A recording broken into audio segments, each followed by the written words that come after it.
Deux chiots, bergers allemands, pas plus âgés que 6 semaines, étaient étendus l'un contre l'autre sur le sol glacé de l'hôpital. Ils tremblaient, perdus, silencieux, comme deux petites ombres oubliées dans un lieu trop grand pour eux.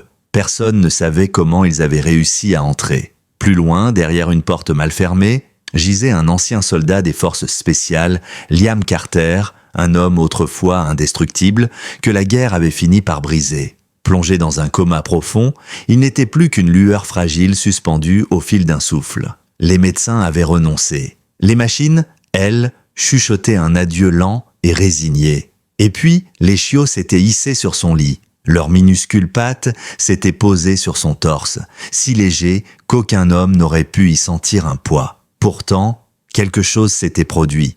Un frémissement, un battement, une respiration, une renaissance que personne, absolument personne, n'avait su expliquer, sauf peut-être le ciel. Mais avant de plonger dans cette histoire, prenez une seconde, aimez, partagez, abonnez-vous et dites-moi d'où regardez-vous cette vidéo. J'adore voir jusqu'où voyagent nos histoires. L'hiver en Alaska n'était pas seulement une saison, c'était un silence vivant, un désert blanc qui avalait chaque bruit comme si le monde retenait son souffle. Ce froid-là n'était pas ordinaire. Il possédait une densité, une présence presque ancienne. Les sapins ployaient sous le poids de la neige et les montagnes se dressaient comme des sentinelles immobiles, veillant sur les rares âmes qui osaient habiter ces terres gelées. Le long d'une route étroite qui s'étirait au-delà de Juneau, un vieux pick-up Ford avançait comme une bête fatiguée. Ses phares perçaient à peine le blizzard, ouvrant des tunnels de lumière pâle au milieu des rafales. À l'intérieur, le chauffage râlait plus qu'il ne chauffait,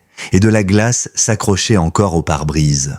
Au volant se trouvait Noah Hale, 38 ans, un homme taillé par la discipline mais érodé par les souvenirs. Son corps restait solide, bâti par des années de rigueur militaire, pourtant chaque geste trahissait une lassitude profonde, comme s'il s'attendait toujours à une explosion, même au cœur de la neige. Ses cheveux bruns foncés, parsemés de gris trop tôt venus, étaient coupés courts, une habitude qu'il n'avait jamais abandonnée depuis sa sortie de l'armée. Une barbe légère dessinait les lignes sévères de sa mâchoire, adoucissant à peine un visage qui avait trop rarement souri ces dernières années. La lumière du tableau de bord se reflétait dans ses yeux bleus acier. Des yeux qui avaient vu l'horreur de trop près et qui avaient depuis oublié comment regarder le monde autrement que par réflexe de survie. Noah avait autrefois été un opérateur des forces spéciales, du genre à rester derrière jusqu'à la dernière minute pendant que les autres étaient évacués. L'explosion qui avait mis fin à sa carrière avait eu lieu à l'extérieur de Kandahar. 3 frères d'armes avaient péri.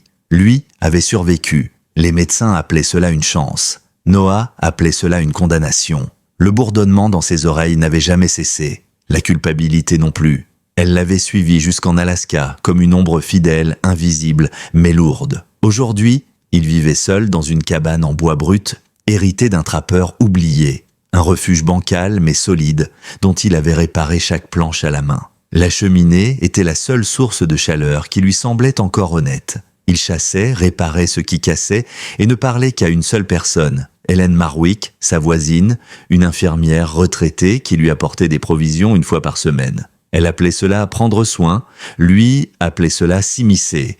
La tempête s'intensifiait, le vent balayait la neige en longues vagues blanches, comme si le ciel déchirait des draps de givre.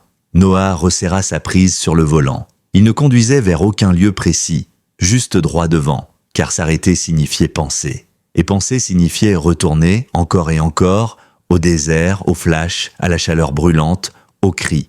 Puis, au milieu du blizzard, une ombre, 2 peut-être, des formes indistinctes sur la route, presque effacées dans la blancheur. Il freina. Trop tard. Le camion glissa, craqua, dériva sur plusieurs mètres, avant de s'immobiliser de travers. Noah sortit du véhicule, la morsure du froid s'enfonçant dans son manteau comme une lame.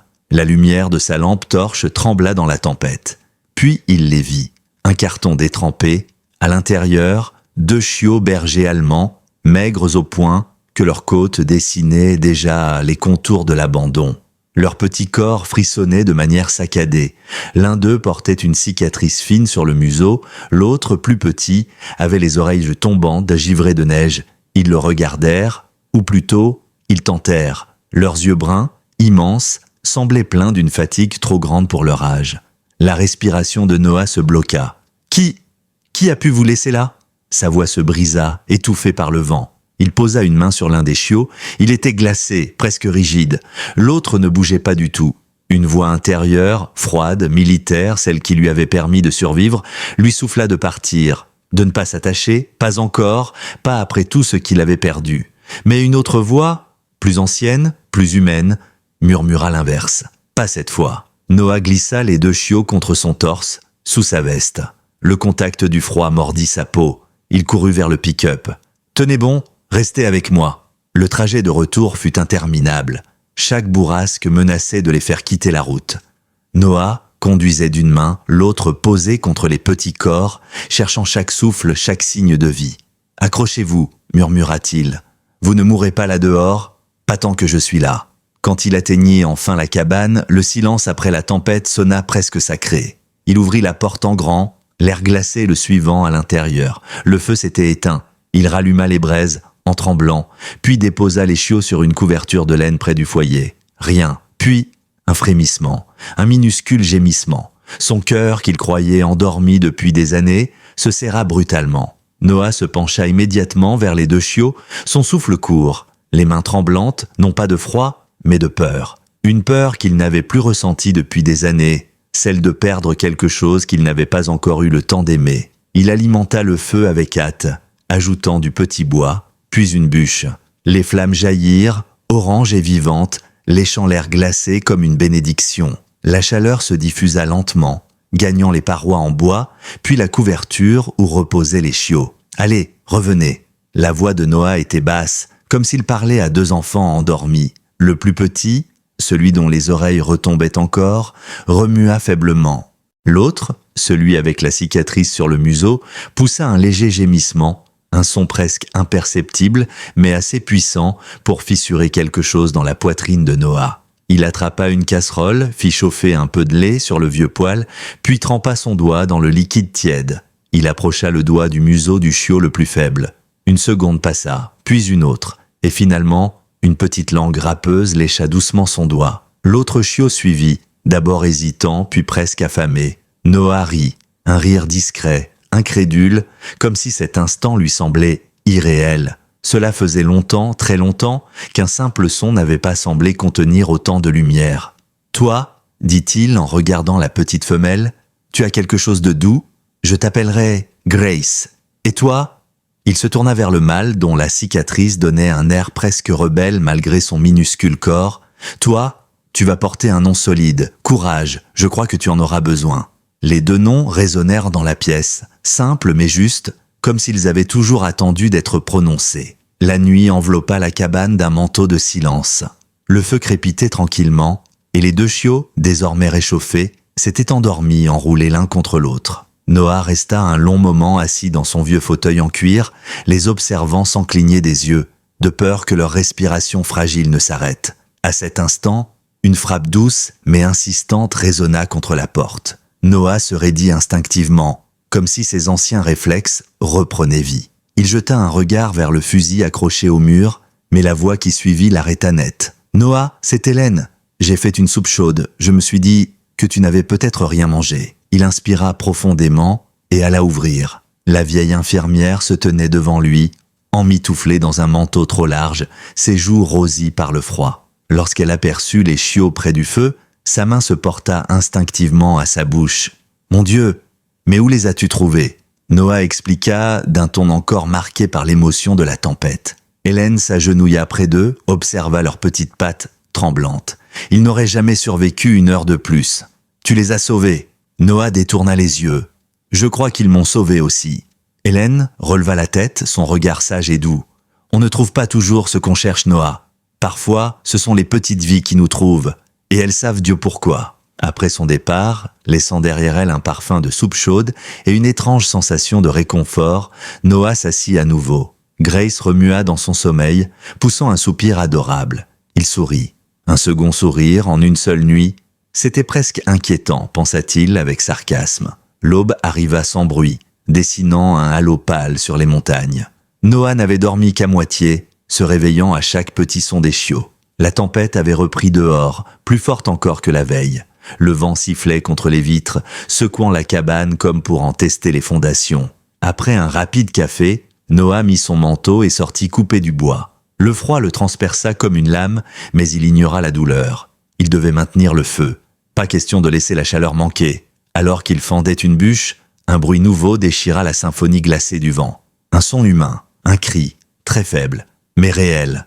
Noah arrêta son geste net, son cœur accélérant avec une précision militaire. Il écouta à nouveau. Oui, quelqu'un appelait. Il jeta sa hache dans la neige, attrapa sa lampe torche et s'enfonça dans le blizzard. Chaque pas était une lutte, ses jambes s'enfonçaient jusqu'aux genoux, mais il continua. Soudain, il distingua la silhouette d'une voiture ensevelie sous un monticule de neige. La vitre était fêlée, les phares mourants. Noah s'approcha et ouvrit la portière gelée d'un geste brusque. À l'intérieur, une jeune femme était recroquevillée, sa peau presque bleue, ses lèvres tremblant sans contrôle.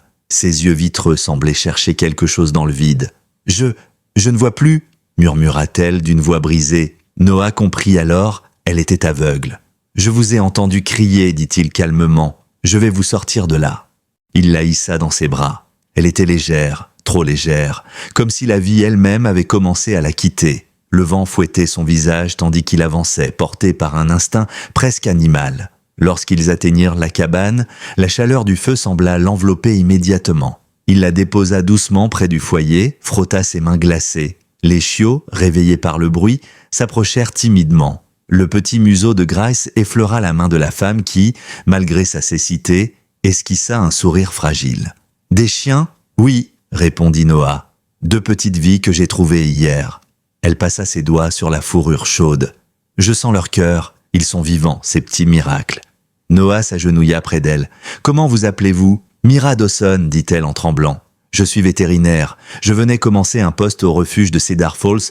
Je me suis perdu dans le blizzard. » Le destin, pensa Noah, avait une manière étrange mais précise de conduire les âmes là où elles devaient être. Mira resta plusieurs heures près du feu, retrouvant lentement des couleurs. Les chiots, collés contre elle, semblaient apaiser son souffle.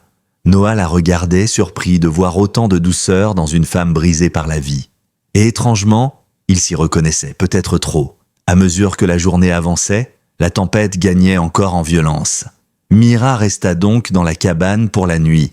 Noah remit une couverture sur ses épaules. « Vous serez en sécurité ici. » Elle répondit faiblement. « Je crois que je ne l'ai pas été depuis longtemps. » Dans la lumière vacillante du feu, Noah observa Mira, les chiots endormis contre elle, et sentit quelque chose de longuement oublié remuer dans sa poitrine. De l'espoir. La nuit s'installa comme une couverture d'encre autour de la petite cabane. Le vent mugissait entre les pins, faisant vibrer les fenêtres et frissonner les murs. À l'intérieur pourtant, l'air était chaud, parfumé par le bois en flammes et la tendre respiration de Grace et Courage qui dormaient roulés en boule contre Mira. Noah, assis près de la table, l'observait discrètement. Elle s'était assoupie dans le vieux fauteuil, son visage éclairé par le reflet vacillant du feu. Sa peau, encore marquée par la morsure du froid, retrouvait peu à peu des teintes plus vivantes. Ses paupières, closes, tremblaient légèrement, comme si des rêves tentaient de percer la barrière de son sommeil. Les chiots contre elle semblaient veiller, chaque petite inspiration créant un rythme apaisant dans la pièce. Noah resta longtemps à les regarder, sans vraiment comprendre pourquoi cela le touchait autant. Peut-être parce que cela faisait des années qu'il n'avait pas vu une scène aussi simple, aussi douce, aussi humaine. Lui qui avait vécu entouré de cris, de poussière, d'explosions, se retrouvait en train de contempler 2 chiots endormis contre une femme qui avait survécu par miracle. Il passa une main sur son visage, presque honteux du tremblement qu'il y sentit. « Reprends-toi, Hale. Ce sont juste des chiens, juste une inconnue, rien de plus. » Mais une voix profonde en lui, plus lucide, répondait « Non, c'est plus. » Les heures passèrent. Mira se réveilla brusquement comme tirée d'un cauchemar. Elle inspira Sharply, sa main cherchant quelque chose autour d'elle. Noah se leva immédiatement. « Hé, tout va bien, vous êtes en sécurité ici. » Mira tourna la tête vers sa voix. Ses yeux, bien que vides de vision, semblaient pourtant chercher quelque chose dans l'air. « J'ai cru que j'étais encore coincé dans la voiture, j'ai entendu le vent, et... » Noah s'accroupit près d'elle. Sa voix était plus douce qu'il ne l'aurait cru possible. « Regardez, enfin écoutez. Vous êtes au chaud. Les chiots dorment contre vous, et la tempête est dehors, pas ici. » Elle posa sa main sur la tête de Courage, qui remua légèrement mais ne se réveilla pas. « Ils sont incroyablement calmes, » dit-elle, comme s'ils savaient que je suis encore un peu perdu. Noah esquissa un sourire. « Ils ont ce talent. Ce qui est étrange, c'est que... ce matin encore, j'étais complètement seul. Et maintenant, j'ai 2 chiots, une inconnue aveugle et une cheminée qui chauffe trop fort. » Mira étouffa un rire. « C'est un drôle de combo, mais je préfère ça au blizzard. » L'aube finit par se glisser à travers les rideaux, un halo pâle qui donnait au monde une atmosphère presque sacrée. Noah sortit pour vérifier la toiture. La tempête avait arraché plusieurs bardeaux et la neige commençait à s'infiltrer dans les interstices. Il monta à l'échelle avec son marteau, les doigts engourdis, la respiration courte dans l'air glacé. Alors qu'il fixait une planche, un éclat argenté attira son attention sous les tuiles. Une petite boîte métallique, ancienne, rouillée, coincée entre 2 poutres. Intrigué, il l'attrapa et descendit sur le perron.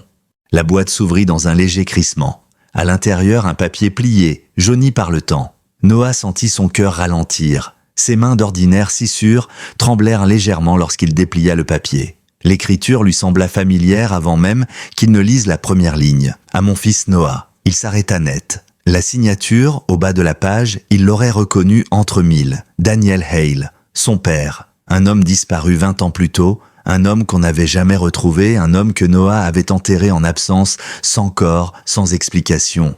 Il lut la lettre d'un trait, le souffle haché. « Mon garçon, si tu lis ceci, c'est que tu as trouvé l'endroit où j'ai cherché la paix, après des années de guerre. J'ai cru qu'en venant ici, je pourrais oublier les ombres, mais j'ai compris trop tard que le silence ne guérit pas. Il ne fait qu'amplifier ce qu'on refuse d'affronter. » Noah sentit sa gorge se serrer. Il poursuivit. « Si un jour la vie te ramène ici, je veux que tu saches ceci. Pardonne-toi. C'est le seul moyen de continuer.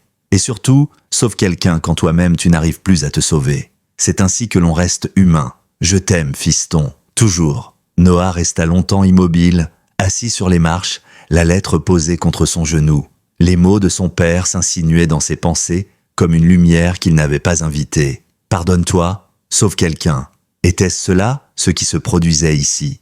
Était-ce le sens de grâce, de courage, de Mira? La porte s'ouvrit doucement derrière lui. « Noah, vous êtes dehors ?» Mira, pieds nus, enveloppée dans une couverture, se tenait dans le cadre, ses cheveux noirs en désordre. Il se précipita vers elle. « Vous devriez rester près du feu, il fait -30 dehors. » Elle sourit. « Je vous ai entendu marteler le toit. Je me suis inquiété. » Noah se mordit la joue. « Je suis déjà gelé. Vous n'avez pas besoin de l'être aussi. » Il plaça la lettre dans ses mains. « C'est de mon père. » Mira effleura le papier, comme si ses doigts pouvaient en lire le contenu. « Je peux l'entendre ?» Noah acquiesça. Elle déplia doucement la feuille et se mit à lire. Sa voix claire remplissait l'air glacé, transformant les mots en quelque chose de plus vivant encore. Lorsqu'elle termina, un silence presque sacré enveloppa le perron. « Votre père avait compris quelque chose que beaucoup mettent une vie entière à saisir. » Noah inspira profondément. « Je crois que je n'ai rien compris du tout, moi. »« Oh si, » répondit Mira doucement. « Vous l'avez déjà compris. Sinon, vous ne m'auriez pas sorti de cette voiture. Ni recueilli ces 2 chiots ?» Plus tard dans la journée, le soleil perça la couche de nuages, colorant la neige de reflets argentés. Mira s'occupa des chiots avec une aisance presque intuitive, malgré sa cécité. Grace lui tournait autour avec admiration, tandis que Courage essayait d'attraper le bas de sa couverture. Noah, réparant une planche près de la cheminée, les observait avec un étonnement silencieux. « Comment faites-vous » demanda-t-il finalement. « Quoi donc ? Vous déplacez comme si... Vous voyez. » Mira rit. « Je ne vois pas. Mais je sens. J'écoute. J'accorde mon attention à ce que la plupart des gens ignorent. » Et puis, elle tapota doucement la tête de Grace. Ces 2 petits sont de très bons guides émotionnels. Quand la nuit revint, ils se retrouvèrent tous 3 près du feu. Noah, Mira et les 2 chiots qui jouaient calmement avec un bout de corde. Le crépitement des flammes rythmait les pensées de chacun. Mira prit une grande inspiration. « Je ne vous ai pas dit comment j'ai perdu la vue, n'est-ce pas ?» Noah secoua la tête. « Non, mais vous n'êtes pas obligé. » Elle posa ses mains sur ses genoux. « J'ai travaillé dans un centre de recherche sur les animaux. Un incendie s'est déclaré. Tout le monde est sorti, sauf un chien. J'y suis retourné, et l'explosion m'a brûlé les yeux. » Noah resta silencieux. « Vous avez risqué votre vie pour un animal ?» Elle hocha doucement la tête. « Il était terrorisé. Je ne pouvais pas le laisser. Et vous savez quoi? Ce chien m'a appris que l'amour ne dépend pas des yeux. Il dépend du courage. Courage releva la tête en entendant son nom. Mira passa ses doigts dans son pelage. Noah sentit une chaleur étrange dans sa poitrine. Peut-être que c'est ça, sauver quelqu'un, dit-il doucement. Ce n'est pas toujours spectaculaire, c'est juste choisir d'aimer malgré les cicatrices. Mira esquissa un sourire qui semblait éclairer toute la pièce. Alors vous êtes déjà en train de guérir Noah-El. Ce soir-là, il resta debout sur le perron, le regard fixé sur la neige qui tombait en silence. La lettre de son père était dans sa poche, et dans la lumière chaude de la cabine, il aperçut Mira endormie, grâce et courage roulés contre elle. Un tableau fragile mais vrai. Pour la première fois depuis la guerre, Noah se sentit moins seul. Et peut-être, pensa-t-il, que c'était le début d'autre chose. La nuit enveloppa une nouvelle fois l'Alaska d'un voile silencieux, mais cette fois l'atmosphère semblait différente, chargée d'une tension sourde, comme si quelque chose dans l'air retenait son souffle. Noah, pourtant habitué aux hivers les plus rudes, ressentait cette étrange vibration jusque dans ses os. À l'intérieur de la cabane, la chaleur du feu répandait une lumière orangée qui dansait sur les murs. Mira, quant à elle, jouait avec grâce et courage.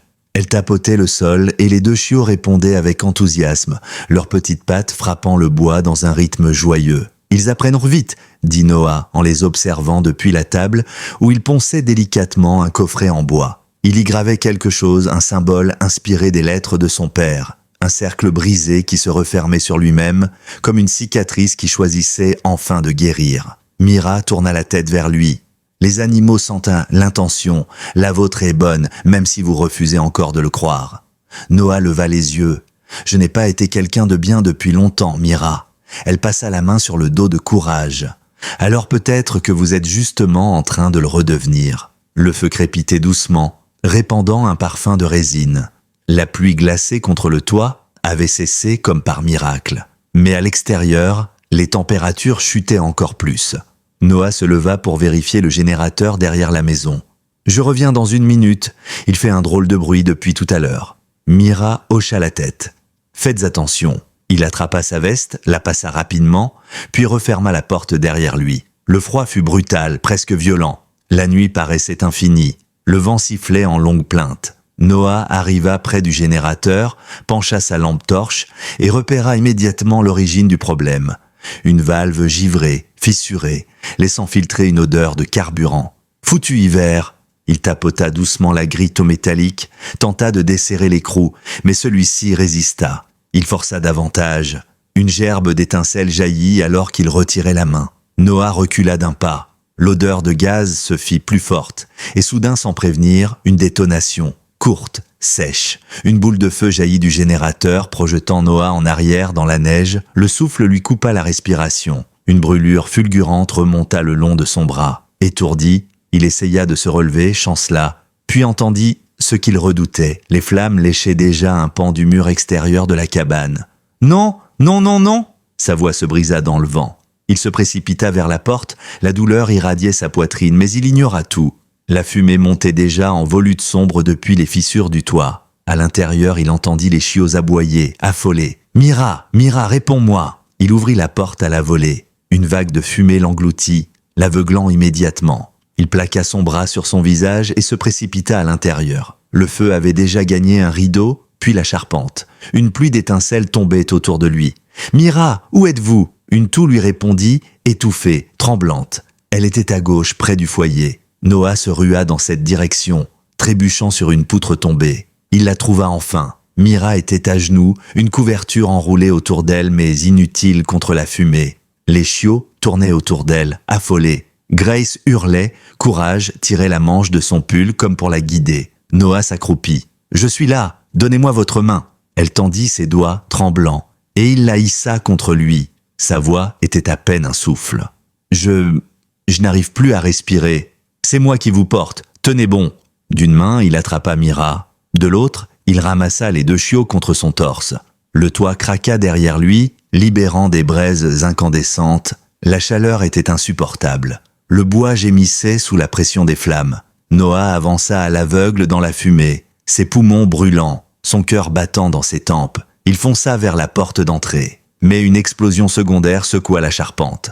Un pan de mur s'effondra juste derrière eux. Il aperçut la nuit à travers la fumée. Le froid extérieur le salue. « Tenez encore 3 secondes » murmura-t-il à Mira qui ne répondait plus. Une dernière poussée, une dernière course dans le chaos brûlant. Et soudain, ils furent dehors. L'air glacé fouetta leur peau comme une gifle. Noah posa Mira sur la neige, déposa les chiots contre elle et tenta de reprendre son souffle. La maison derrière eux n'était plus qu'une torche. Les flammes dévoraient ce qui avait été son refuge pendant des années. Il voulut se relever, mais la douleur explosa dans son flanc. Ses jambes cédèrent. Le monde bascula, une dernière vision floue, Mira, immobile dans la neige, les chiots hurlant, les flammes se reflétant dans leurs yeux. Puis, le noir complet. Quand Noah rouvrit les yeux, ce ne fut pas la neige qu'il vit, mais une lumière blanche et presque agressive. L'air sentait l'alcool et le désinfectant. Le bip des machines rythmait un battement qui n'était pas le sien. Il voulut bouger, mais une douleur aiguë lui transperça le torse. Une voix murmura quelque chose au loin. Perte de conscience, brûlures étendues, maintien sous sédation. Il tenta de tourner la tête. Impossible. Tout était lourd. Il entendit alors une autre voix douce mais tremblante. « Tenez bon, s'il vous plaît, tenez bon. » Mira, assise quelque part près du lit, ses mains probablement jointes, priant. Puis une troisième voix, cassée par l'émotion. « Seigneur, pas lui aussi, pas encore. » Hélène, la vieille infirmière. Elle pleurait. Les mots lui parvenaient par fragments, comme à travers un mur d'eau. Chiot, abrité, état stable. Mira, blessée mais consciente. Noah voulut parler. Un son rauque sortit de sa gorge. Tout son corps criait de douleur. La lumière se brouilla, et il replongea dans le noir. Lorsque la nuit suivante tomba, l'hôpital tout entier baignait dans un calme étrange, presque religieux. Dans le hall d'entrée, Mira patientait avec Hélène. Les 2 chiots avaient été temporairement conduits dans un refuge pour animaux de secours, mais Mira ressentait leur absence comme un vide pointu. Ils sentent dès qu'il n'est plus là. Hélène posa une main sur son bras. « Il est toujours là, ma chérie, juste endormi.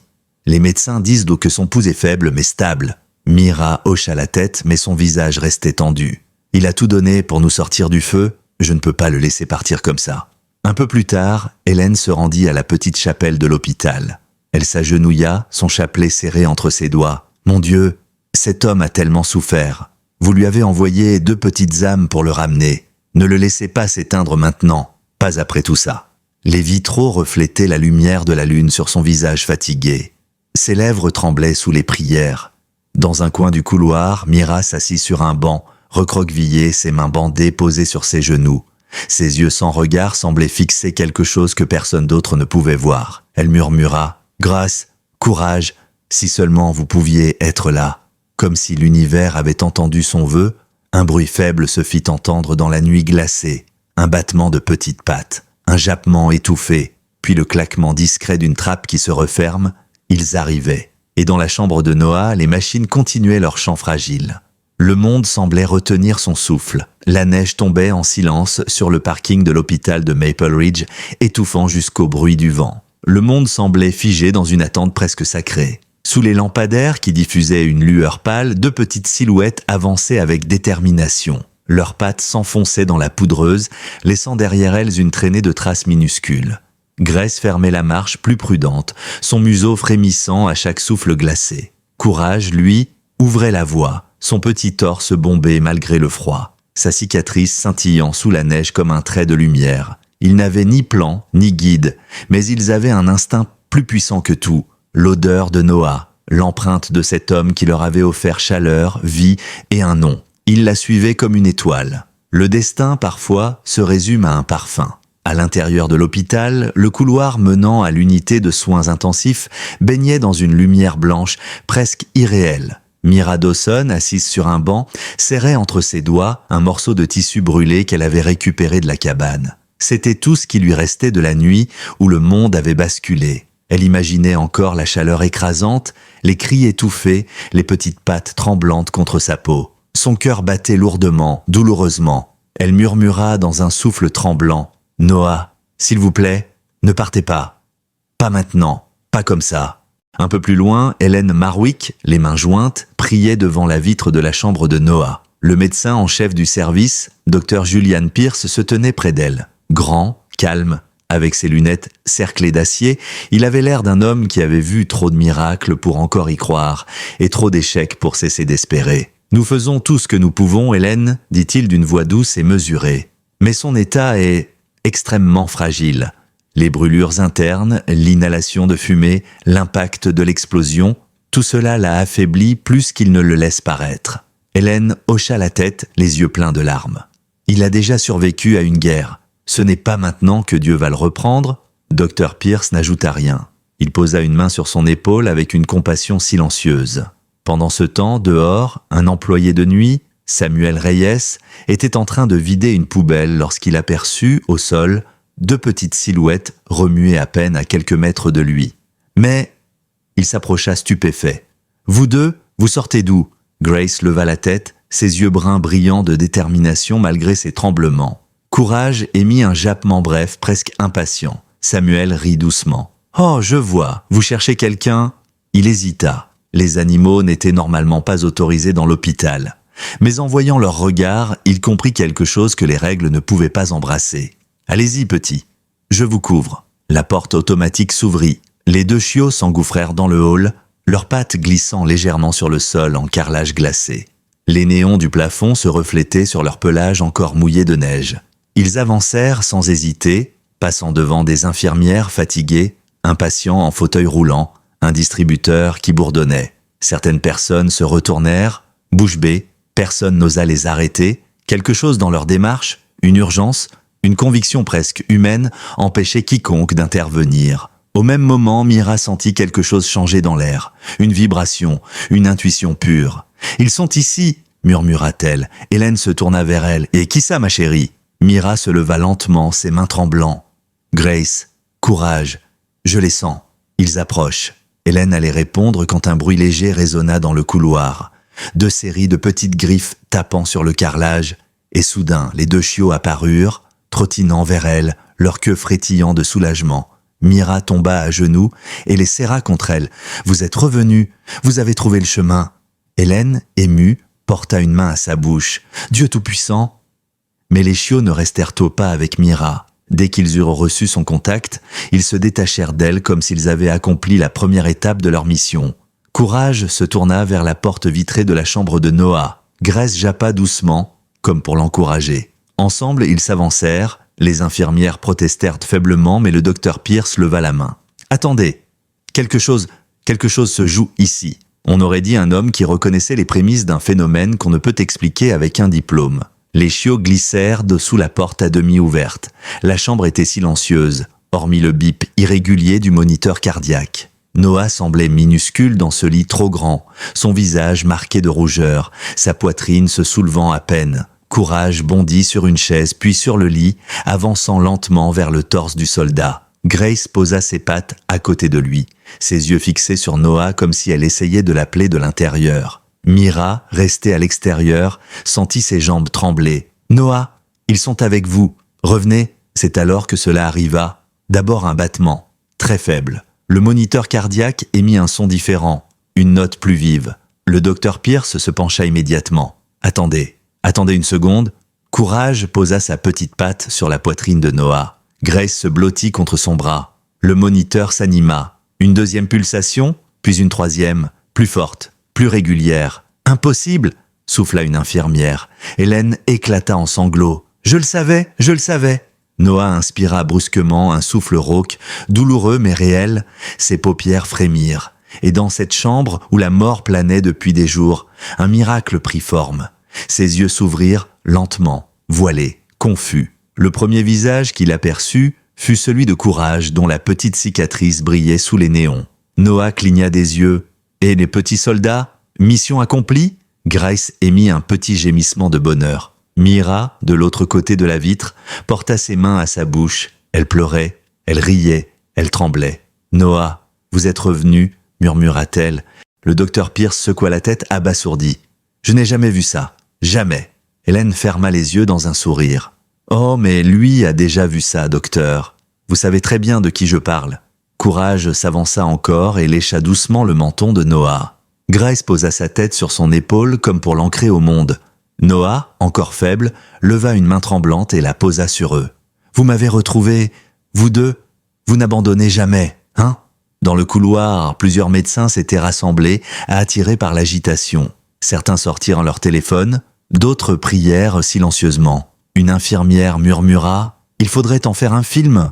Hélène répondit « Ce n'est pas un film, ma chère, c'est une renaissance. » Noah était vivant, contre toute logique, contre toute statistique, contre toute attente. Et alors qu'il reposait là, les chiots blottis contre son cœur, Mira sentit quelque chose d'inexplicable, comme si une lumière nouvelle, chaude, douce et immense, venait de traverser une pièce où tout était noir. La preuve que la vie, parfois, rend ce qu'elle a pris, et qu'un soldat peut revenir à la vie quand deux petites âmes refusent de le lâcher. Ce jour-là, dans un hôpital recouvert de neige, 2 chiots de 6 semaines venaient de réécrire le destin. Mais ce n'était que le début. Les heures qui suivirent le réveil de Noah furent marquées par une agitation douce, presque irréelle. L'hôpital tout entier semblait respirer différemment, comme si quelque chose d'invisible s'était allumé dans les couloirs. On chuchotait, on s'émouvait, on souriait aux 2 chiots, comme s'ils étaient devenus les gardiens officiels de l'aile médicale. Certains infirmiers passaient une tête par la porte juste pour voir si Noah gardait bien les yeux ouverts, incapable de croire qu'un homme qu'on avait donné pour perdu était maintenant éveillé, vivant, respirant. Le docteur Julian Pierce n'arrivait pas à se détacher du dossier médical de Noah. « C'est scientifiquement incompréhensible », répétait-il à quiconque voulait l'entendre. L'activité cardiaque a bondi de manière fulgurante juste après l'arrivée des animaux. Une infirmière, les bras croisés, lui répondit en souriant « Peut-être que ce n'était pas de la science, docteur. Peut-être que c'était juste de l'amour. » Pierce, qui n'était pas habitué à être pris en défaut, ajusta ses lunettes sans répliquer. Au fond, même lui ne pouvait nier l'évidence. Quelque chose s'était produit que la médecine ne pouvait pas expliquer. Dans la chambre, Noah était installé en position semi-assise. Une couverture grise remontait sur sa poitrine bandée. Ses forces revenaient lentement. Ses yeux, encore fatigués, suivaient chaque mouvement des chiots avec une concentration presque enfantine. Courage était couché sur son flanc, la tête posée près de son bras gauche. Grace, plus calme, trônait à ses pieds, ses yeux bruns fixés sur lui, comme si elle craignait qu'il disparaisse à nouveau. Mira entra doucement, guidée par Hélène. Dès qu'elle sentit la chaleur de la pièce et les respirations familières des chiens, elle sourit. « Je peux ?» demanda-t-elle, les mains cherchant le fauteuil près du lit. « Bien sûr !» répondit Noah, sa voix encore éraillée. Mira s'assit, ses doigts tremblants effleurant la couverture. Courage se leva aussitôt et fourra son museau dans sa paume. Elle rit, ce son clair, qui semblait à chaque fois nettoyer l'air autour d'elle. « Toi, tu es content que je sois là, je le sens. » Noah les observa un long moment, le cœur serré par une émotion qu'il ne reconnaissait pas encore. Il murmura « Ça fait bizarre de me réveiller et de vous voir tous ici. » Mira tourna son visage vers sa voix. « Et vous avez failli ne jamais vous réveiller ?» Il hocha doucement la tête. « Je sais, mais je crois que quelqu'un a décidé que ce n'était pas mon heure. » Elle s'avança un peu. « Vous sentez comment ?»« Vivant. » Ce qui, honnêtement, n'était pas garanti. Elle sourit de cette manière douce, presque timide, qui illuminait son expression même sans la vue. « J'ai entendu dire que vous aviez fait du grabuge ici. Les infirmières parlent de vous comme si vous étiez une légende. » Noah rit faiblement. « Une légende carbonisée, oui. » Il leva légèrement la main, puis hésita. « Mira, je suis heureux que vous alliez bien. » Elle inspira lentement. « C'est grâce à vous que je suis encore là. » Courage se blottit contre elle, ponctuant ses mots d'un petit gémissement approbateur. Les jours qui suivirent furent une étrange danse de routine et de miracles. Chaque matin, les infirmiers venaient vérifier les constantes de Noah, puis laisser les chiots grimper sur son lit, comme si cela faisait désormais partie du protocole médical. Les patients commençaient à demander à voir les petites étoiles, surnom que le service avait donné à Grace et à Courage. Un vétéran amputé de la jambe, qui refusait depuis des mois de participer à la thérapie, demandait maintenant à marcher le couloir accompagné de Courage. Une vieille dame, silencieuse depuis qu'elle avait perdu son mari, souriait enfin lorsque Grace posait sa petite patte sur son poignet. Le docteur Pierce finit par céder. « Très bien, faites-les venir dans la salle commune une fois par jour. » Mais en secret, il observait chaque interaction, intrigué, fasciné. « Ce ne sont pas des chiens normaux », marmonnait-il dans sa barbe. Pendant ce temps, Noah retrouvait doucement ses forces. Sa peau brûlée cicatrisait, ses muscles revenaient. Il recommençait à se tenir debout, d'abord avec une aide puis seul. Courage marchait juste à côté de lui, comme un petit soldat en mission. Grace trottinait derrière, toujours prête à intervenir si Noah faiblissait. Ira Johnson, la thérapeute physique de l'hôpital, une femme énergique d'une 50aine d'années avec des lunettes rouges et un franc-parler redoutable, tapota un jour l'épaule de Noah. « Je n'ai jamais vu un patient se battre aussi vite pour revenir debout. Vous voulez impressionner la jolie brunette aveugle ou quoi ?» Noah rougit légèrement, ce qui fit éclater de rire Ira. « Je plaisante, dit-elle en lui tendant une main ferme. « Allez, on reprend. » Pendant ces séances, Mira assistait souvent depuis un fauteuil contre le mur. Elle écoutait le bruit des pas de Noah, la respiration des chiots, les encouragements d'Ira. Un soir, alors que les lumières du coucher coloraient le sol de reflets dorés, Mira murmura à Noah « Vous n'êtes plus le même homme que celui que j'ai rencontré dans la tempête. » Noah, essoufflé par l'exercice, lui lança un regard surpris. « Ah oui? Et de qui je suis maintenant ?» Elle inclina légèrement la tête comme si elle observait un soleil invisible. Quelqu'un qui veut vivre. Avant, je n'en étais pas sûr. Ces mots frappèrent en lui quelque chose de profond. Pendant un instant, il ne sut pas quoi répondre. Les soirées étaient les moments les plus doux. Noah, Mira, Hélène, parfois même le docteur Pierce, se retrouvaient dans la petite salle commune où une grande baie vitrée donnait sur la neige. Les chiots jouaient dans un coin, Mia racontait des anecdotes sur son travail de vétérinaire, Noah partageait quelques souvenirs de l'armée, toujours en douceur, jamais dans les détails les plus sombres. Un lien invisible, délicat mais solide, se tissait entre eux, comme si la douleur partagée avait créé une famille improvisée. Un soir particulièrement calme, Mira s'assit près du lit de Noah. Les chiots dormaient à leurs pieds, roulés en boule. La neige tombait derrière la fenêtre, scintillant sous les lampadaires extérieurs. « Noah, dit-elle doucement, « oui, vous savez, je ne vois pas vos cicatrices, mais je les sens. Je les entends dans votre voix, et je crois que ce sont elles qui vous rendent humain. » Noah resta silencieux, touché au-delà des mots. « On n'a pas besoin de voir quelqu'un, reprit-elle, pour sentir qu'il a du cœur. Vous en avez plus que vous ne le pensez. » Il inspira lentement, cherchant ses mots. Mira, avant vous, avant eux, je pensais que ma vie était terminée, que je n'avais plus rien à offrir. Mais vous avez changé tout ça. Elle sourit. Alors nous sommes quittes, parce que vous m'avez sauvé bien plus que vous ne le croyez. Courage leva la tête, comme pour confirmer. Le lendemain matin, quelque chose d'inattendu se produisit. Une journaliste locale, Clara Jennings, se présenta à l'hôpital, appareil photo autour du cou. « Je fais un article sur le réveil miraculeux du soldat Hale », dit-elle à l'accueil. « J'aimerais voir les chiots, ils ont une histoire à raconter. » En quelques minutes, tout l'hôpital en parla. Noah grimaça devant la caméra. Mira rougit en entendant les compliments sur sa bravoure. Les chiots, eux, capturèrent tous les regards. Clara prit une photo qui deviendrait iconique. Noah, assis sur son lit, Courage endormi contre lui, Grace posant une patte délicate sur sa main. La légende disait « Parfois, les héros ont 4 pattes ». Lorsque le journal fut publié, un élan soudain d'espoir traversa la communauté. On envoya des lettres à l'hôpital, des dessins d'enfants, même des dons pour aider à reconstruire la cabane perdue. Noah, dans un souffle, murmura « Je n'aurais jamais cru que 2 chiots changeraient autant de vie ». Mira serra sa main. Ce n'est que le début. Les miracles, ils continuent. Et elle avait raison, car dehors, dans la lumière hivernale, quelque chose de nouveau se préparait. Pas seulement la reconstruction d'une cabane, mais celle d'un avenir, ensemble. Les semaines passèrent et l'hôpital de Maple Ridge ne ressemblait plus à un simple bâtiment médical. C'était devenu un lieu vibrant d'espoir. Chaque couloir semblait porter l'empreinte de Grace et de Courage, ces 2 petits chiens dont la présence avait transformé l'atmosphère. Les patients réclamaient leur visite quotidienne et même les infirmières les plus strictes finissaient par glisser une friandise dans leur poche pour ces thérapeutes à 4 pattes. Dans les dossiers officiels, on les appelait animaux de soutien émotionnel. Dans les cœurs des gens, ils étaient des anges. Pendant ce temps, Noah continuait à réapprendre son corps. Les séances de rééducation étaient longues, douloureuses, parfois humiliantes. Mais il persistait, porté par une nouvelle volonté de vivre qu'il ne pensait jamais retrouver. Ira Johnson, la kiné, ne cessait de répéter « J'ai vu des soldats abandonnés pour moins que ça. Vous battez comme si quelqu'un vous attendait dehors. » Noah évitait son regard. Il ne voulait pas admettre ce qu'il savait.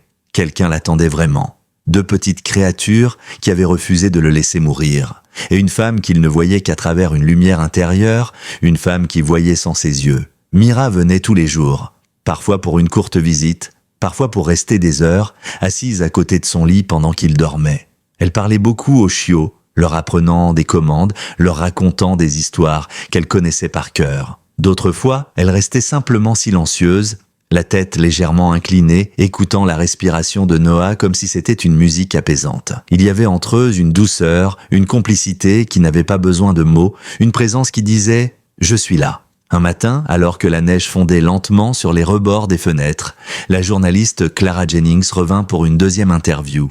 Elle avait les bras chargés d'enveloppes et de dessins. « On a reçu tout ça pour vous », dit-elle en posant le tas sur la table. « Des lettres d'école, de vétérans, de familles.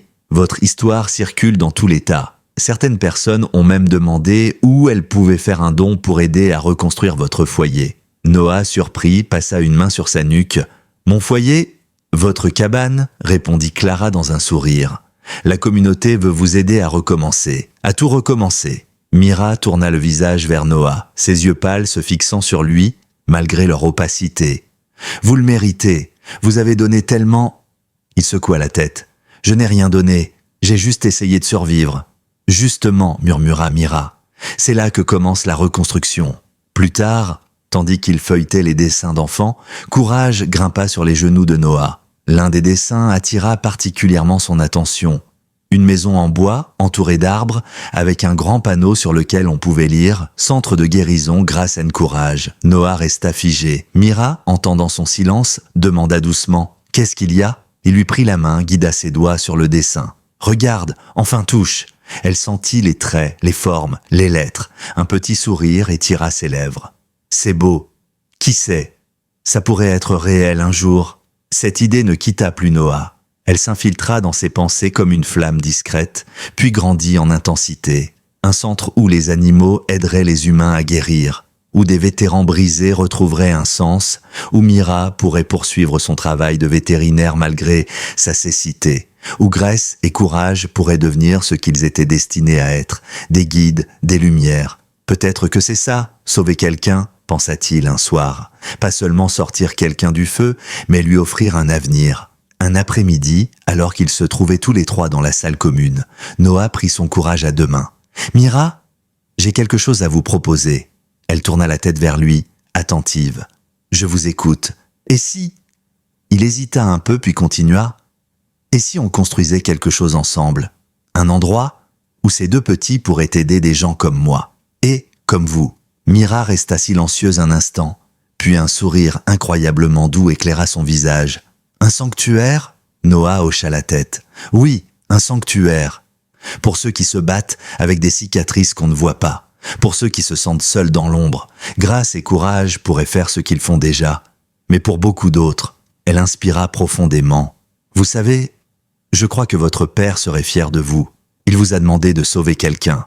Vous êtes en train d'en sauver des dizaines. » Le docteur Pierce entra à ce moment-là, un dossier à la main, interrompant leur conversation. « Eh bien, je viens avec de bonnes nouvelles, » annonça-t-il avec un sourire qu'on ne lui voyait que rarement. « Noah Hale, vous êtes officiellement autorisé à commencer la marche sans supervision constante. Vos poumons reprennent bien, vos muscles aussi. Vous pourriez être transféré en rééducation externe d'ici 2 semaines. » Courage sauta en l'air comme pour célébrer. Grace aboya doucement, comme un applaudissement canin.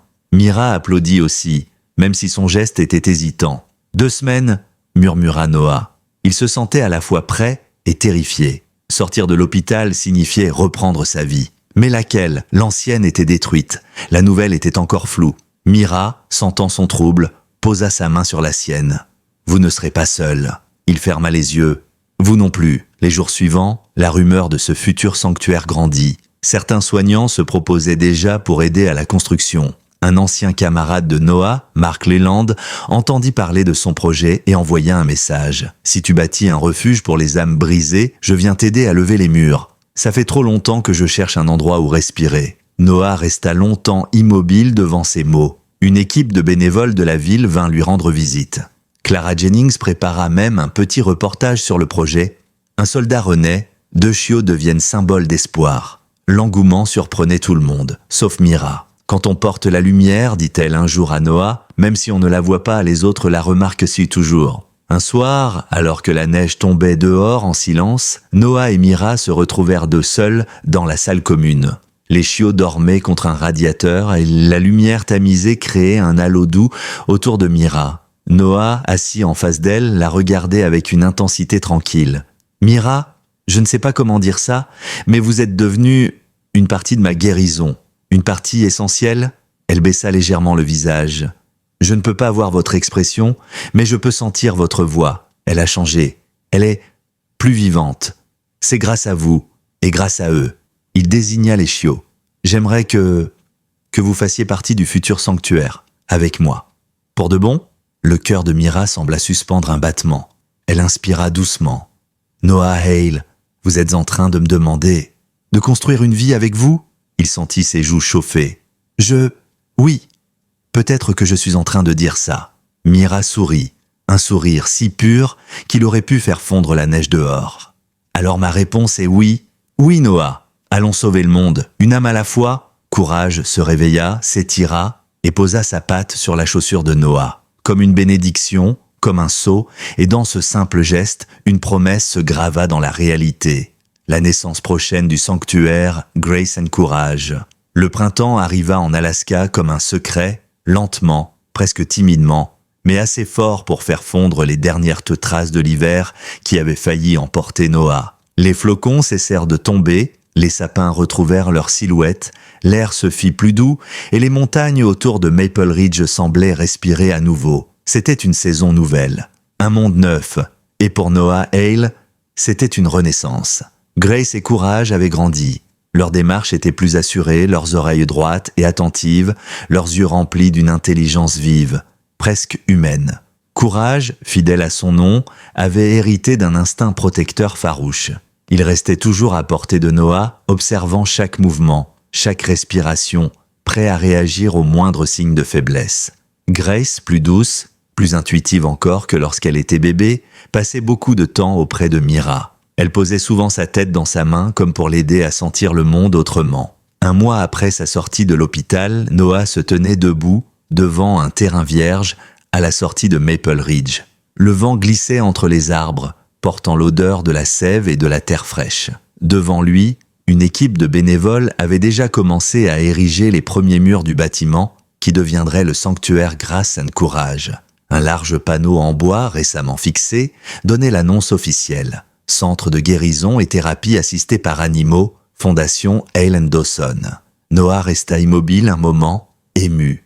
Il n'avait jamais imaginé voir son nom sur quelque chose qui puisse représenter la vie, la reconstruction, l'avenir.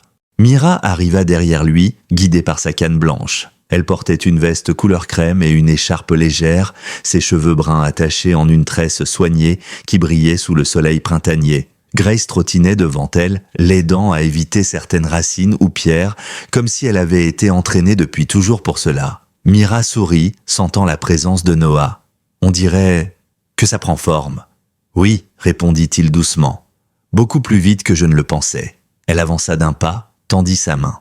Noah la lui prit, la guidant vers un endroit où l'odeur de bois neuf était la plus forte. « Ici, Mira, ce sera l'entrée principale, avec une grande fenêtre pour la lumière, et là-bas, il désigna un espace encore nu. La salle de thérapie, où les patients pourront travailler avec les chiens. Et toi, tu pourras superviser tout ça. » Elle ferma les yeux, laissant son imagination construire la scène. Je peux presque l'entendre. Les pas, les voix, les rires, les chiens courant partout, les gens qui guérissent d'un peu chaque jour. Sa voix trembla légèrement. Je n'aurais jamais pensé pouvoir faire partie de quelque chose d'aussi grand. Noah serra un peu sa main. C'est toi qui rends tout ça possible. Sans toi, je ne serais peut-être même pas là pour le voir. Les bénévoles arrivèrent pour saluer les deux fondateurs. Certains étaient des habitants de la ville, d'autres des anciens militaires, attirés par l'idée d'aider l'un des leurs. Parmi eux, Mark Leland, un vieil ami de Noah, un homme massif au regard doux, malgré les cicatrices qui marquaient son visage. « Alors c'est ça ton rêve ?» dit-il en riant. « Une armée de chiens pour remettre de l'ordre dans nos vies détruites ?» Noah sourit. « Quelque chose comme ça ?» Mark posa une main énorme sur son épaule. « J'en suis, jusqu'au bout. » Les semaines qui suivirent furent un mélange de travail acharné et de moments suspendus dans la douceur du renouveau. Mira passait souvent sur le chantier, même si elle ne pouvait pas voir les murs monter. Elle écoutait les marteaux frapper le bois, les discussions des ouvriers, les éclats de rire. Elle disait que le son de la construction était la preuve la plus pure qu'un avenir prenait forme. Noah, lui, travaillait chaque jour aux côtés des équipes, portant des planches, assemblant des structures, utilisant son expérience militaire pour organiser le chantier. Il se sentait plus vivant que jamais. Et chaque fois qu'il levait les yeux, il voyait Courage assis un peu plus loin, l'observant avec intensité, comme pour lui rappeler qu'il n'était jamais seul. Le soir, Noah et Mira se retrouvaient souvent dans une petite clairière près du chantier. Le soleil couchant baignait l'endroit d'une lumière dorée, presque magique. Mira s'asseyait sur une grande pierre plate, les mains posées sur ses genoux, et Noah lui décrivait l'avancement des travaux. Aujourd'hui, on a terminé l'ossature de la salle principale, se disait-il, et demain on commence le revêtement du sol. Mira souriait, se laissant bercer par ces mots. Vous savez, Noah, je crois que vous êtes né pour ça, pour construire, pour réparer, pour guérir, même si vous l'avez oublié pendant un temps. Il se penchait alors vers elle, posant délicatement une main sur la sienne. Et toi ? Tu es né pour montrer aux autres comment avancer, même sans voir la route. L'entente parfaite entre eux ne passa pas inaperçue. Hélène Marwick, qui passait régulièrement avec des boîtes de biscuits la fête maison, avait fini par glisser. « Je vous ai connus tous les deux quand vous étiez perdus. Et maintenant, regardez-vous, vous formez un duo qui pourrait déplacer des montagnes. » Mira rougit légèrement. Noah détourna le regard avec un sourire discret. « On essaie juste d'avancer, Hélène. C'est tout. C'est déjà beaucoup, mon garçon, c'est beaucoup plus que la plupart. » Lorsque la structure principale du sanctuaire fut achevée, Noah invita quelques habitants à venir voir l'avancement. On installa une longue table en bois au milieu de la pièce, encore vide de mobilier, mais déjà remplie d'un enthousiasme palpable. Cette salle serait bientôt un endroit où les âmes brisées retrouveraient de la lumière. Noah s'adressa au petit groupe. « Vous savez, après l'incendie... » Il marqua une pause, cherchant ses mots. « J'ai cru que tout était fini. Mes deux petits chiens m'ont prouvé le contraire. Et cette femme, il jeta un regard tendre vers Mira, m'a appris qu'on peut reconstruire même après avoir perdu la vue. Un silence ému s'installa, puis les applaudissements commencèrent, lents, sincères. Les larmes montèrent à la gorge de Mira. Elle murmura « Noah, vous êtes en train de changer des vies ?» Il répondit « Pas sans toi, pas sans eux. » Grace poussa un petit aboiement joyeux, comme pour ponctuer la phrase. Courage secoua la tête et vint poser sa patte sur le pied de Noah, fier, déterminé, conscient sans doute qu'il avait joué un rôle dans tout cela. Le lendemain, Mira proposa quelque chose qui changea profondément la manière dont ces Noah voyaient leur futur. « Je voudrais apprendre à m'occuper officiellement des chiens ici, pas juste en tant que bénévole, mais en tant que directrice du programme d'assistance animale. » Noah la fixa surpris. « Mira, tu veux travailler ici à plein temps, avec moi ?» Elle hocha doucement la tête. « J'ai toujours rêvé d'aider les animaux à aider les humains. Et ici, je sens que je pourrais vraiment faire une différence. Et puis, elle rougit légèrement. Je veux être là, avec vous. » Noah sentit son cœur battre plus fort. « Alors ce sanctuaire n'aura jamais été aussi complet qu'avec toi ?» Et cette phrase, simple mais profonde, fit trembler Mira. Le jour de l'inauguration approchait. Les murs étaient peints, les salles prêtes, les jouets, et les couches pour chiens rangées dans un petit espace de stockage. Un coin calme, avec des coussins, avait été spécialement créé pour que Mira puisse se sentir en sécurité lorsqu'elle se reposait ou travaillait avec Grace.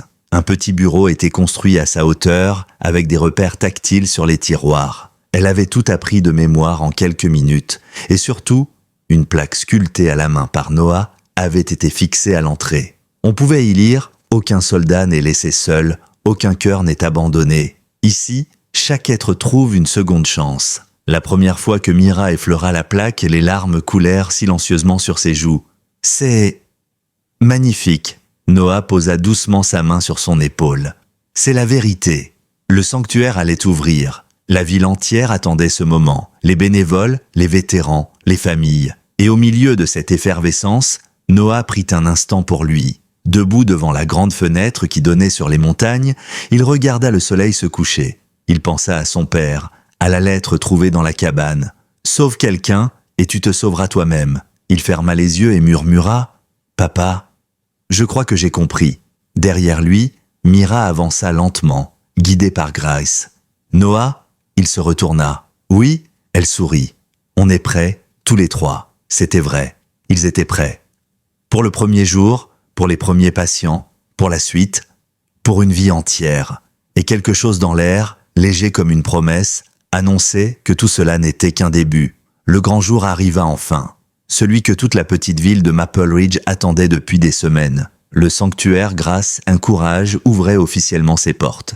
Et dès l'aube, alors que le soleil perçait timidement au-dessus des montagnes encore striées de neige, une foule discrète mais émue commença à se rassembler devant le bâtiment en bois clair. Des vétérans, des familles, des enfants, des habitants curieux qui avaient suivi chaque étape de la construction. Tous réunis pour célébrer cette victoire silencieuse sur la douleur, la solitude et les cicatrices invisibles. Noah Hale se tenait sur le perron, vêtu d'une chemise brune simple et d'un manteau sombre. Il paraissait différent, toujours marqué, toujours solide, mais ses yeux n'étaient plus ceux de l'homme brisé, découvert un an plus tôt. Ils avaient repris une lueur, pas celle d'avant la guerre, mais une autre, plus profonde, comme si, au travers de ses propres blessures, il avait appris à voir le monde d'une manière plus vraie. À sa droite, Mira Dawson avançait doucement, guidée par sa canne et par Grace, devenue une véritable petite ombre lumineuse à ses côtés. Mira portait une robe bleu nuit, son manteau crème reposant sur ses épaules, ses cheveux bruns tressés avec délicatesse. Quand elle s'arrêta près de Noah, il posa instinctivement une main dans son dos pour l'aider à se positionner. Elle sourit, ce sourire qui semblait réchauffer l'air lui-même. Courage, lui, s'assit prudemment au pied de Noah, la tête haute, comme s'il gardait l'entrée d'un temple sacré. Le docteur Julian Pierce, vêtu de son habituel manteau en tweed, s'avança avec une paire de ciseaux décoratifs. « Eh bien, dit-il avec un ton légèrement théâtral, je n'aurais jamais pensé qu'un jour je couperais un ruban pour inaugurer un centre qui existe grâce à 2 chiens. Et un miracle médical qui refuse toujours de s'expliquer. » L'assemblée rit doucement. Noah secoua la tête en souriant. « Appelez ça comme vous voulez, docteur. Moi je sais ce que j'ai vécu. » Pierce leva les yeux au ciel, mais quelque chose dans son regard laissait penser qu'il n'était pas aussi sceptique qu'il le prétendait. Ce fut Mira qui prit la parole. Elle serra doucement la main de Noah comme pour s'ancrer. « Ce lieu, dit-elle de sa voix douce mais assurée, audible malgré les battements de cœur, malgré les murmures, n'est pas juste un bâtiment.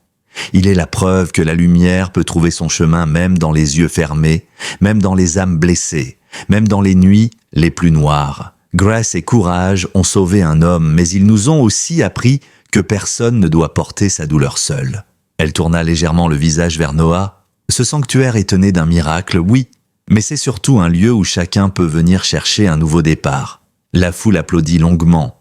Noah sentit quelque chose se nouer dans sa gorge.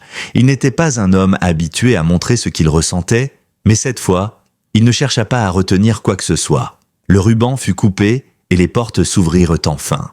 L'intérieur du sanctuaire exhalait le parfum du bois neuf et de la chaleur humaine. Une grande salle centrale accueillait les visiteurs avec des fauteuils confortables, des couvertures et un espace dédié aux chiens.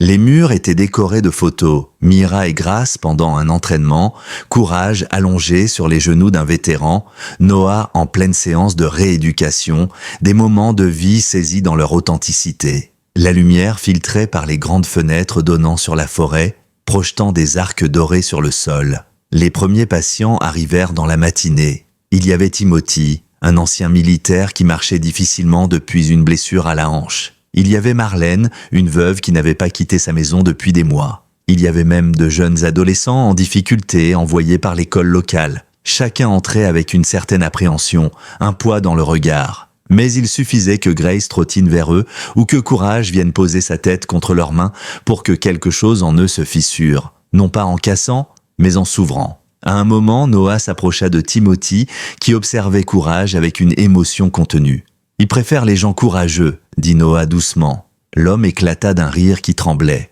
« Alors il s'est trompé de client ?»« Non, il ne se trompe jamais. » Courage leva la tête comme pour confirmer. Timothy s'agenouilla difficilement, posa sa main sur le pelage chaud du chien et laissa échapper un long souffle qui ressemblait presque à un sanglot.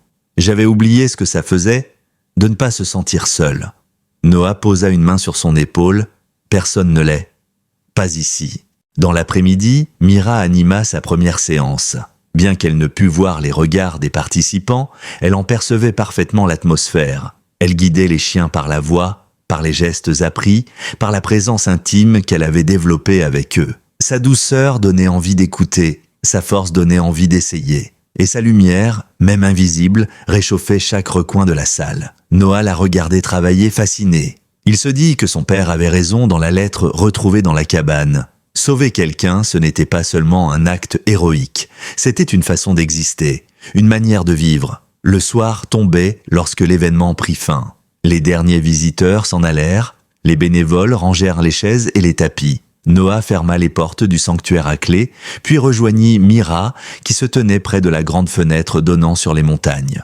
Le ciel se teinta peu à peu de rose, puis d'or, puis d'un bleu profond. Les pattes de grâce et courage résonnaient doucement sur le plancher, comme deux petits cœurs qui battaient à l'unisson. Mira sentit sa présence avant même qu'il n'arrive à sa hauteur. « C'était beau aujourd'hui » murmura-t-elle. « Oui, et c'est grâce à toi. » Elle secoua la tête. « Grâce à nous, grâce à eux. Grâce à ce qu'on a choisi de construire ensemble. » Elle hésita, puis ajouta d'une voix légèrement tremblante, « Noah, j'avais peur de ne plus jamais trouver ma place dans ce monde, et aujourd'hui je crois que je l'ai trouvée. » Il avança sa main, chercha la sienne, la trouva. Des doigts chauds, délicats, qui tremblaient légèrement. « Mira !» Sa voix se fit basse, presque un souffle. « Tu es devenue ma lumière, même si tu ne le vois pas, tu éclaires tout. » Elle sourit. Et des larmes légères glissèrent sur ses joues. « Et vous êtes devenue ma force, celle qui m'aide à avancer sans avoir besoin de mes yeux. » Grace posa sa patte sur le pied de Mira. Courage se colla à la jambe de Noah, comme s'il bénissait l'instant, comme s'il savait. Noah prit Mira dans ses bras, lentement, respectueusement, avec un amour silencieux qui s'était construit jour après jour, souffle après souffle. Elle posa sa tête contre son torse, écouta les battements de son cœur, cette musique revenue du bord de la mort. « Il bat fort », dit-elle en souriant à travers ses larmes. « Oui, parce qu'il a enfin une raison. » À l'extérieur, les premières étoiles apparaissaient. La forêt respirait calmement et le sanctuaire brillait comme un phare dans la nuit. Un symbole, un refuge, une promesse tenue. Mira murmura « Tu crois que les miracles existent, vraiment ?» Noah embrassa doucement sa tempe. « Je n'en doutais pas. Mais maintenant que je vous ai vous trois, je le sais. » Le sanctuaire Grâce and Courage venait de naître, et avec lui la certitude qu'une seconde chance peut changer le monde. Un cœur à la fois, une âme à la fois, une lumière à la fois,